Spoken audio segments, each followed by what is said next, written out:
हरे कृष्णा। सभी भक्तों को राधे राधे। तो आज श्रीमद् भागवत महापुराण के द्वादश स्कंद का चतुर्थ अध्याय पढ़ रही हूँ। तो अथ चतुर्थो अध्याय। तो आज मैं जो कथा करूँगी वो 4 प्रकार के प्रलय के बारे में है। तो सबसे पहले भगवान नाम लेना जरूरी है। श्री कृष्ण गोविंद हरे मुरारे, हे नाथ नारायण वासुदेव। श्री कृष्ण गोविंद हरे मुरारे, हे नाथ नारायण वासुदेव। हे नाथ नारायण वासुदेव, हे नाथ नारायण वासुदेव। श्रीमन्नारायण नारायण श्रीमन्नारायण नारायण श्रीमन्नारायण नारायण, जय जय नारायण नारायण। श्रीमन्नारायण नारायण श्रीमन्नारायण नारायण श्रीमन्नारायण नारायण, जय जय नारायण नारायण। लक्ष्मी नारायण नारायण लक्ष्मी नारायण नारायण लक्ष्मी नारायण नारायण, जय जय नारायण। श्रीमन्नारायण नारायण श्रीमन्नारायण नारायण श्रीमन्नारायण नारायण, जय जय नारायण नारायण। हरे कृष्णा कृष्ण कृष्ण हरे हरे, हरे राम राम राम हरे हरे। हरे कृष्णा कृष्ण कृष्ण हरे हरे, हरे राम राम राम हरे हरे। बोलिए श्रीमद् भागवत भगवान की जय। श्री कृष्ण कन्हैया लाल की जय। सद्गुरुदेव भगवान की जय। भगवान वेद व्यास की जय। सुखदेव जी महाराज की जय। कृष्णाय वासुदेवाय देवकी नंदनाय च नंद गोप कुमाराय गोविंदाय नमो नमः। हे कृष्ण करुणा सिंधु दीन बंधु जगतपते गोपेश गोपिका कांत राधा कांत नमस्तुते। अथ चतुर्थो अध्याय, 4 प्रकार के प्रलय। तो श्री सुखदेव जी कहते हैं, परीक्षित, तीसरे स्कंद में परमाणु से लेकर द्विपरार्ध पर्यंत काल का स्वरूप और एक एक युग कितने कितने वर्षों का होता है यह मैं तुम्हें बतला चुका हूँ। अब तुम कल्प की स्थिति और उसके प्रलय का वर्णन भी सुनो। राजन, 1000 चतुर्युगी का ब्रह्मा का एक दिन होता है। ब्रह्मा के इस दिन को ही कल्प भी कहते हैं। एक कल्प में 14 मनु होते हैं। कल्प के अंत में उतने ही समय तक प्रलय भी रहता है। प्रलय को ही ब्रह्मा की रात भी कहते हैं। उस समय ये तीनों लोक लीन हो जाते हैं, उनका प्रलय हो जाता है। इसका नाम नैमित्तिक प्रलय है। इस प्रलय के अवसर पर सारे विश्व को अपने अंदर समेटकर लीन कर ब्रह्मा और तत्पश्चात शेषशायी भगवान नारायण भी शयन कर जाते हैं। इस प्रकार रात के बाद दिन और दिन के बाद रात होते होते जब ब्रह्मा जी की अपने मान से 100 वर्ष की और मनुष्यों की दृष्टि में 2 परार्ध की आयु समाप्त हो जाती है, तब महतत्व, अहंकार और पंच तन्मात्रा, ये 7 प्रकृतियां अपने कारण मूल प्रकृति में लीन हो जाती हैं। राजन, इसी का नाम प्राकृतिक प्रलय है। इस प्रलय में प्रलय का कारण उपस्थित होने पर पंचभूतों के मिश्रण से बना हुआ ब्रह्मांड अपना स्थूल रूप छोड़कर कारण रूप में स्थित हो जाता है, घुल मिल जाता है। परीक्षित, प्रलय का समय आने पर 100 वर्ष तक मेघ पृथ्वी पर वर्षा नहीं करते, किसी को अन्न नहीं मिलता। उस समय प्रजा भूख प्यास से व्याकुल होकर एक दूसरे को खाने लगती है। इस प्रकार काल के उपद्रव से पीड़ित होकर धीरे धीरे सारी प्रजा क्षीण हो जाती है। प्रलयकालीन सांवर्तक सूर्य अपनी प्रचंड किरणों से समुद्र प्राणियों के शरीर और पृथ्वी का सारा रस खींच खींच कर सोख जाते हैं और फिर उन्हें सदा की भांति पृथ्वी पर बरसाते नहीं। उस समय संकर्षण भगवान के मुख से प्रलयकालीन संवर्तक अग्नि प्रकट होती है।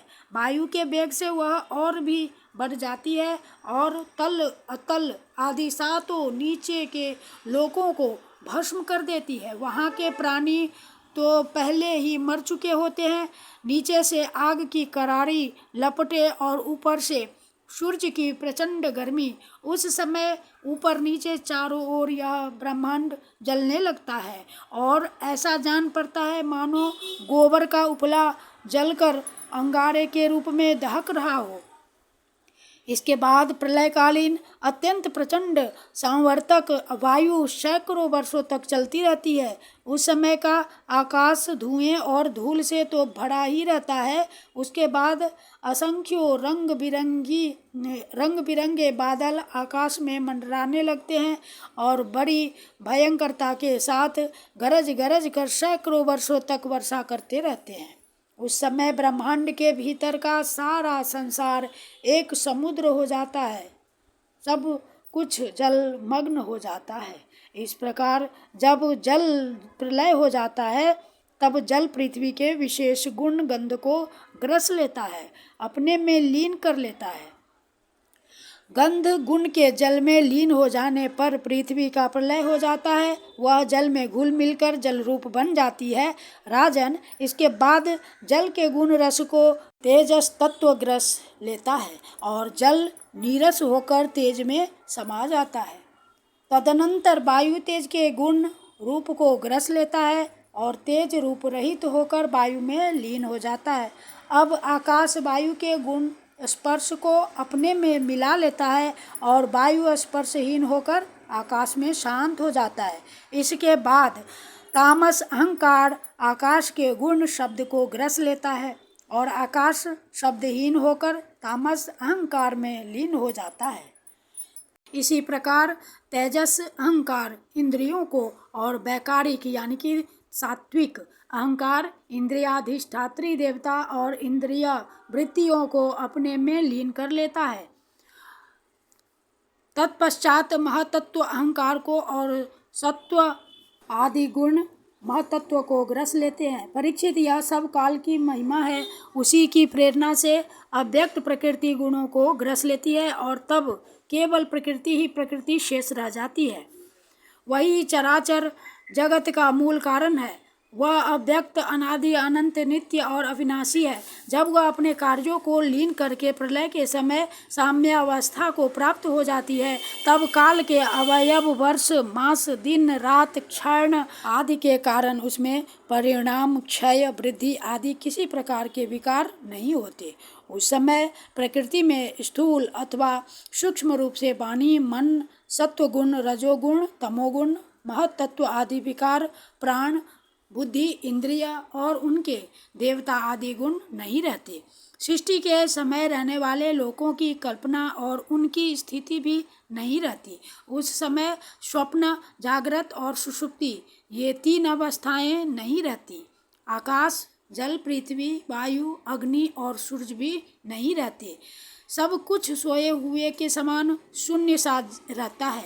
उस अवस्था का तर्क के द्वारा अनुमान करना भी असंभव है। उस अव्यक्त को ही जगत का मूलभूत तत्व कहते हैं। इसी अवस्था का नाम प्राकृत प्रलय है। उस समय पुरुष और प्रकृति दोनों की शक्तियाँ काल के प्रभाव से क्षीण हो जाती हैं और विवश होकर अपने मूल स्वरूप में लीन हो जाती है। परीक्षित, अब आत्यंतिक प्रलय अर्थात मोक्ष का स्वरूप बतलाया जाता है। बुद्धि इंद्रिय और उनके विषयों के रूप में उनका अधिष्ठान ज्ञान स्वरूप वस्तु ही भाषित हो रही है। उन सबका तो आदि भी है और अंत भी, इसलिए वे सब सत्य नहीं है। वे दृश्य हैं और अपने अधिष्ठान से भिन्न उनकी सत्ता भी नहीं है, इसलिए वे सर्वथा भी मिथ्या माया मात्र है। जैसे दीपक नेत्र और रूप ये तीनों तेज से भिन्न नहीं है, वैसे ही बुद्धि इंद्रिय और इनके विषय तन्मात्राएं भी अपने अधिष्ठान स्वरूप ब्रह्म से भिन्न नहीं है, यद्यपि वह इनसे सर्वथा भिन्न है। जैसे रज्जु रूप अधिष्ठान में अध्यस्त सर्प अपने अधिष्ठान से पृथक नहीं है, परंतु अध्यस्त सर्प से अधिष्ठान का कोई संबंध नहीं है। परीक्षित, जागृत, स्वप्न और सुषुप्ति ये तीनों अवस्थाएं बुद्धि की ही है। अतः इनके कारण अंतरात्मा में जो विश्व, तेजस और प्राज्ञ रूप नानात्व की प्रतीति होती है वह केवल माया मात्र है। बुद्धिगत नानात्व का एकमात्र सत्य आत्मा से कोई संबंध नहीं है। यह विश्व उत्पत्ति और प्रलय से ग्रस्त है, इसलिए अनेक अवयवों का समूह अवयवी है। अतः यह कभी ब्रह्म में होता है और कभी नहीं होता है। ठीक वैसे ही जैसे आकाश में मेघमाला कभी होती है और कभी नहीं होती। परीक्षित, जगत के व्यवहार में जितने भी अवयवी पदार्थ होते हैं उनके न होने पर भी उनके भिन्न भिन्न अवयव सत्य माने जाते हैं, क्योंकि वे उनके कारण हैं। जैसे वस्त्र रूप अवयवी के न होने पर भी उसके कारण रूप सूत का अस्तित्व माना ही जाता है, उसी प्रकार कार्य रूप जगत के अभाव में भी इस जगत के कारण रूप अवयव की स्थिति हो सकती है। परंतु ब्रह्म में यह कार्य कारण भाव भी वास्तविक नहीं है, क्योंकि देखो, कारण तो सामान्य वस्तु है और कार्य विशेष वस्तु। इस प्रकार का जो भेद दिखाई देता है वह केवल ब्रह्म ही है। इसका हेतु यह है कि सामान्य और विशेष भाव आपेक्षिक है, अन्योन्याश्रित है। विशेष के बिना सामान्य और सामान्य के बिना विशेष की स्थिति नहीं हो सकती। कार्य और कारण भाव का आदि और अंत दोनों ही मिलते हैं, इसलिए भी वह स्वाप्निक भेदभाव के समान सर्वथा अवस्तु है। इसमें संदेह नहीं कि यह प्रपंच रूप विकार स्वाप्निक विकार के समान ही प्रतीत हो रहा है, तो भी यह अपने अधिष्ठान ब्रह्म स्वरूप आत्मा से भिन्न नहीं है। कोई चाहे भी तो आत्मा से भिन्न रूप में अणुमात्र भी इसका निरूपण नहीं कर सकता।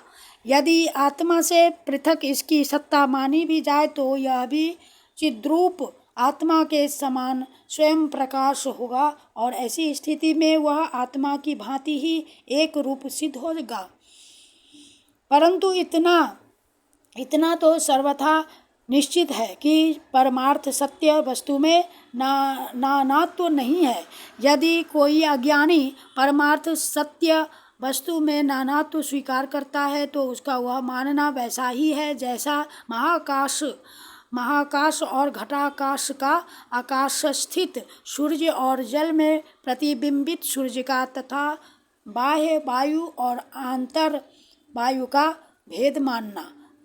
जैसे व्यवहार में मनुष्य एक ही सोने को अनेकों रूपों में गढ़ गलाकर तैयार कर लेते हैं और वह कंगन, कुंडल, कड़ा आदि अनेकों रूपों में मिलता है, इसी प्रकार व्यवहार में निपुण विद्वान लौकिक और वैदिक वाणी के द्वारा इंद्रियातीत आत्मस्वरूप भगवान का भी अनेकों रूपों में वर्णन करते हैं। देखो ना, बादल सूर्य से उत्पन्न होता है और सूर्य से ही प्रकाशित, फिर भी वह सूर्य के ही अंश नेत्रों के लिए सूर्य का दर्शन होने में बाधक बन बैठता है।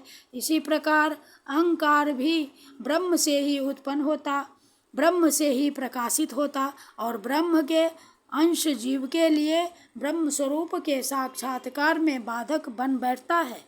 जब सूर्य से प्रकट होने वाला बादल तितर बितर हो जाता है तब नेत्र अपने स्वरूप सूर्य का दर्शन करने में समर्थ होते हैं। ठीक वैसे ही जब जीव के हृदय में जिज्ञासा जगती है तब आत्मा की उपाधि अहंकार नष्ट हो जाता है और उससे अपने स्वरूप का साक्षात्कार हो जाता है।